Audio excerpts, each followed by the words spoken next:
O Atalaia Fiel tem um canal de transmissão no WhatsApp para receber os vídeos todo dia e compartilhar a palavra de Deus com seus amigos e familiares. Link na descrição ou no código em tela.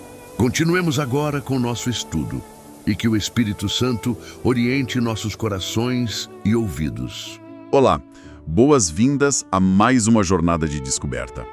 É com aquela empolgação e curiosidade de sempre que iniciamos a nossa imersão de hoje. Olá, é muito bom estar aqui de novo para mais essa análise. Para quem acompanha nosso trabalho já há um tempo, fica bem claro que a gente adora pegar temas complexos, assuntos às vezes um tanto densos, e mergulhar fundo mesmo. Tentar entender o que realmente faz aquele pensamento girar, né? O que está nas engrenagens. Exatamente isso. E hoje, o foco desta nossa análise detalhada é o material de um clássico literário e teológico chamado O Grande Conflito. Um texto que, olha, tem um peso histórico gigantesco. Sem dúvida. Mais especificamente, a gente vai explorar um estudo religioso que é bem devocional e profundamente introspectivo. Ele é focado no capítulo 24 dessa obra. Que carrega o título de O Sacerdote. Isso. E é importante fazer um pequeno lembrete logo aqui no início, sabe? Ao lidarmos com textos de natureza religiosa, profética, o nosso papel aqui não é, de forma alguma, defender ou validar dogmas específicos. De jeito nenhum. A ideia não é tomar partido. Exato. Nosso objetivo é reportar e analisar de forma totalmente imparcial o conteúdo que está ali na fonte, dissecando as ideias para que quem nos ouve possa compreender essa perspectiva teológica de forma cristalina. O verdadeiro valor de uma imersão como essa está em compreender a arquitetura de um pensamento, a lógica interna de uma crença que moldou a visão de mundo de milhões de pessoas. E molda até hoje. Com certeza. E esse capítulo em particular, O Sacerdote, ele não é só um adendo no livro.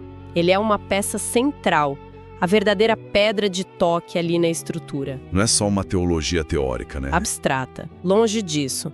A tese constrói uma ponte bem direta entre eventos cósmicos monumentais e a conduta moral diária das pessoas. E a nossa missão hoje é bem clara. A gente quer desvendar o significado desse trabalho de Cristo no santuário celestial. Entender o que o texto chama de juízo investigativo. Isso. E explorar como essa verdade exige uma purificação pessoal profunda para quem deseja vivenciar essa fé. Não é só sobre um cronograma de eventos históricos. Não é sobre marcar data no calendário, exato. A premissa de uma jornada transformadora da alma. Certo, vamos desempacotar isso. Para começar a entender essa teologia, a gente precisa voltar um pouco no tempo. Revisitar aquele contexto histórico turbulento que serve de base para o capítulo. Aquela famosa transição de 1844. Sim, o texto nos leva de volta a um momento de, imensa aprovação emocional para um grupo de crentes no século XIX, os chamados mileritas. Que estavam estudando freneticamente as profecias. Exato, focando intensamente no livro de Daniel. E pelos cálculos deles, eles chegaram à conclusão de que, em 1844, o santuário seria purificado. Só que o detalhe aí é a interpretação que eles tinham, certo? Esse é o ponto-chave. Para eles, na época, o santuário era a própria terra. Então a purificação só podia significar uma coisa. A segunda vinda. Isso, a volta de Cristo em glória para purificar o planeta com fogo e acabar com o mal. O que é impressionante lendo os relatos na fonte é o nível absurdo de expectativa. Pessoas vendendo fazendas, deixando colheita estragar. Porque afinal não ia ter inverno para enfrentar. Pois é. Confessavam falhas publicamente e ficavam lá esperando. É tipo organizar a festa mais importante da sua vida, se despedir de todo mundo, fechar a conta no banco e na hora o convidado de honra manda mensagem dizendo que mudou de endereço. O choque foi brutal. O livro descreve isso como o grande desapontamento. Uma provação muito amarga. Mas a virada na narrativa é justamente o que sustenta o capítulo 24. A luz apontou para outra direção. O que é fascinante aqui é como uma decepção histórica tão esmagadora serviu como catalisador para uma revelação cósmica muito mais ampla. Porque uma parte do grupo não abandonou o barco, né? Exato. Eles voltaram para o estudo meticuloso das escrituras e perceberam que a matemática não estava errada. O evento é que estava. Ah, entendi. Ao examinarem a questão do santuário a fundo, a lógica do livro mostra que eles compreenderam que o grande sumo sacerdote Cristo não estava voltando para a Terra em 1844. Ele estava iniciando outra fase. Isso, uma fase final do seu ministério, só que no céu. Ele passou do lugar santo para o lugar santíssimo do santuário celestial, Marcando o início do que o texto chama de purificação do santuário no céu. que envolve esse trabalho minucioso de exame. Sabe, para tornar isso um pouco mais visual para quem nos ouve, me vem à mente uma analogia sobre teatro. Gosto de analogias, diga. É como aguardar pelo ato final de uma peça grandiosa no palco principal. A plateia está toda ali, na expectativa, olhando para a cortina de veludo. De repente o horário passa e nada acontece. O burburinho começa. A decepção começa a bater. Exato. Mas então, o diretor aparece e convida esse público para ir aos bastidores. E lá nos bastidores, a plateia percebe que uma preparação infinitamente mais crucial está acontecendo antes que as cortinas se abram para o desfecho. Essa ilustração é excelente. O evento não foi cancelado. A atenção é que precisava ser redirecionada. Para onde a ação real e definitiva estava rolando naquele momento. E nos bastidores desse grande conflito relatado na obra, essa obra é de uma solenidade ímpar. O livro conecta essa transição de bastidores com uma advertência colossal do livro do Apocalipse. Apocalipse 14, certo? Isso. O anúncio em voz alta de que chegou a hora do seu juízo. Essa compreensão não apenas consolou aquele grupo frustrado, mas deu um novo foco para a existência deles. Transformou a decepção em uma missão urgente. Mas como o texto conecta esse evento cósmico gigante com a vida diária e prática das pessoas? Lendo o material, a gente nota que a autora traz algumas parábolas clássicas. Sim, ela não fica só na linguagem jurídica. Uma passagem que ganha muito destaque é a história das 10 virgens e as lamparinas. Como o livro conecta isso com a purificação do caráter? A autora faz uma exegese bem profunda dessa parábola lá de Mateus 25. O texto diz que todas saíram ao encontro do noivo com lâmpadas. E as lâmpadas são interpretadas como a Bíblia, a palavra. Até aí, conhecimento básico todas tinham. Exato. Mas a grande divisória de águas ali, entre salvação e perdição, estava no azeite. O azeite representa a ação contínua do Espírito Santo, uma fé genuína e enraizada. O que sugere que o conhecimento intelectual, apenas, ou simplesmente ter a lâmpada ali na mão, não é suficiente para suportar um período de crise. Não mesmo. A lógica é que as virgens insensatas agiram pela emoção, pelo alarme empolgante, mas não cultivaram a profundidade de caráter para suportar a demora. Faltou resiliência. Faltou. Já as prudentes tinham a reserva. A fé estava alicerçada em um relacionamento diário. Quando a provação bateu à porta, elas não desanimaram. Elas conseguiram acompanhar o noivo pela fé. Que na teologia do livro significa acompanhar Cristo nessa transição para o santuário celestial. Mas ter essa fé profunda é só o começo, né? Porque a autora então muda o foco dessa preparação interna para um escrutínio externo. É aí que entra a metáfora do banquete de casamento. Ah, sim, as bodas. Pelo que o texto expõe, estar na festa exige um traje muito específico. Se conectarmos isso ao quadro geral da obra, esse é o ponto nevrálgico do capítulo. A parábola das bodas descreve um rei que dá um banquete para o filho e entra para examinar os convidados. Ele não está só feliz que a galera apareceu. Não. Ele procura por quem está usando as vestes nupciais. O material deixa claríssimo que essa inspeção é a ilustração perfeita do juízo investigativo. E o detalhe exaustivamente frisado é que isso acontece antes das bodas. Antes da volta de Cristo, então. É um processo prévio. Exato, para definir quem realmente fará parte da festa final. E essas vestes representariam o quê na prática? O caráter, mas não qualquer caráter. O argumento é que representam o caráter imaculado lavado no sangue do Cordeiro, uma alusão a Apocalipse 7:14. Uma verificação profunda. Absoluta. O rei verifica os registros de todos que professaram o nome de Cristo. Cada ato, cada palavra e, mais assustadoramente, até as intenções ocultas passam por essa avaliação divina. Nada escapa. E olha, aqui é onde a coisa fica realmente interessante. Confesso que levanta questionamentos imensos sobre o estado psicológico de quem vive essa crença. Por causa do nível de exigência. Exato. Porque o livro traz uma afirmação de um peso colossal. O material diz que vai chegar um momento em que a intercessão de Cristo vai terminar. Quando esse tempo de graça acabar, a humanidade terá que comparecer diante de Deus sem um mediador. Sim, o texto é categórico nisso. Sendo bem honesta, isso parece uma ideia absolutamente aterrorizante. Como viver com a ideia de perder essa rede de segurança sem entrar em pânico paralisante? A sua observação vai direto ao cerne do que torna essa teologia tão singular.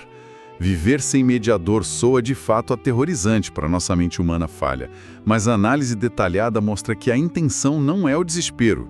E como o autor equilibra isso? O segredo está no quando e no como.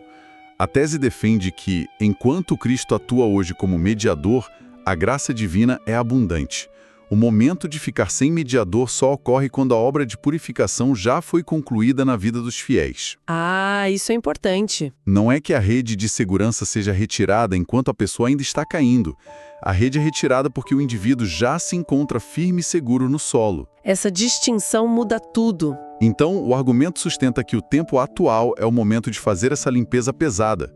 A fonte usa a expressão de deixar o pecado de lado. Isso. A meta descrita é que a igreja seja recebida sem mancha nem ruga. O que exige uma cooperação humana gigantesca. Não é descrito como um passe de mágica espiritual, certo? De forma alguma. O material é claro de que é um processo que exige suor, lágrimas, envolvimento profundo, vigilância constante sobre os pensamentos, atitudes em segredo. Aquele egoísmo que a gente esconde. Exato. Mas o grande contrapeso que impede o pânico é que essa vitória não é alcançada por mérito humano. A dependência total da graça de Deus é um motor insubstituível. É o sacrifício de Jesus que viabiliza a vitória.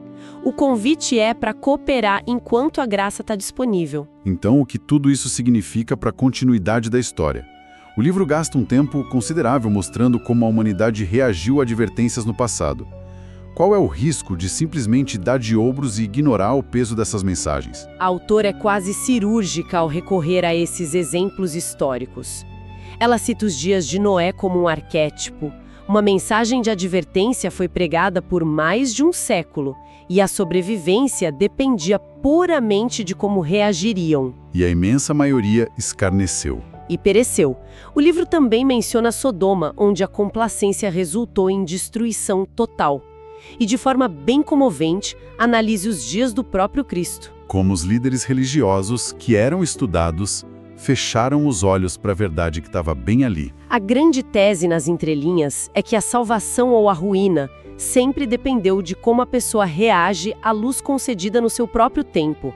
E a geração moderna não tem imunidade contra esse padrão. Isso levanta uma questão importantíssima sobre rejeitar a luz, não é? Isso levanta uma questão importante, que é a advertência psicológica mais severa do material.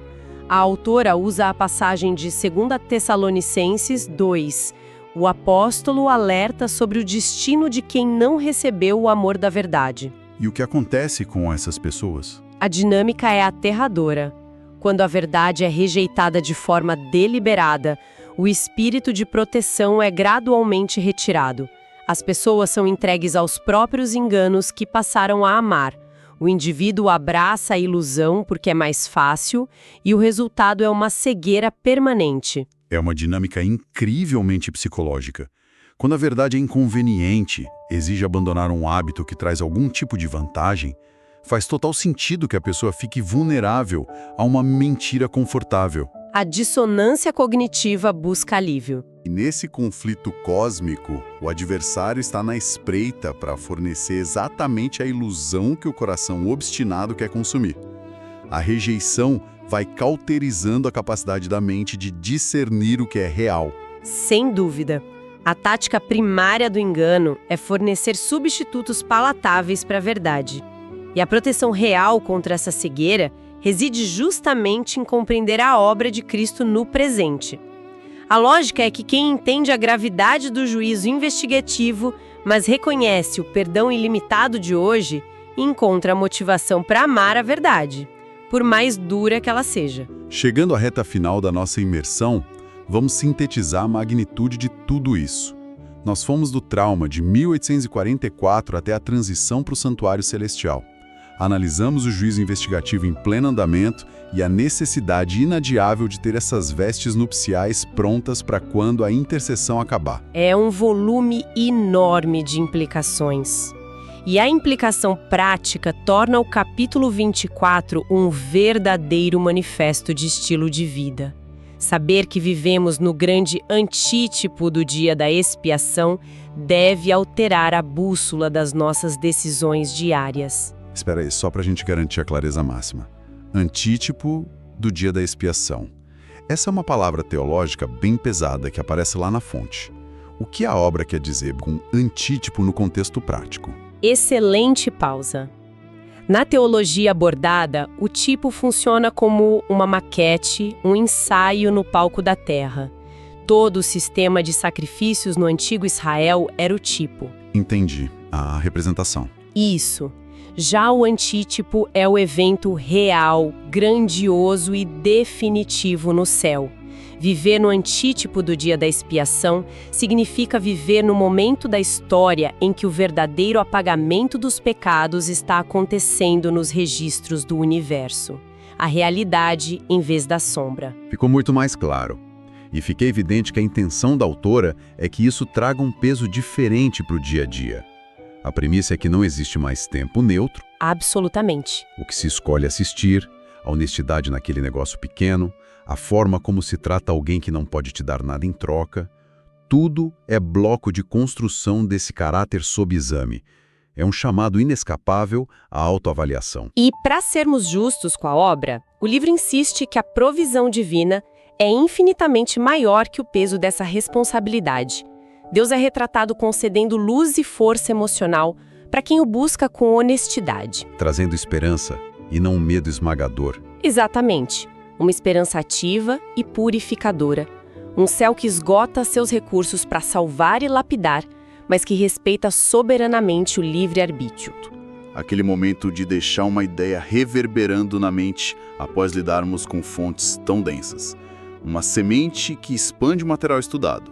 O desafio que deixo para reflexão baseia-se na premissa mais provocativa desse capítulo.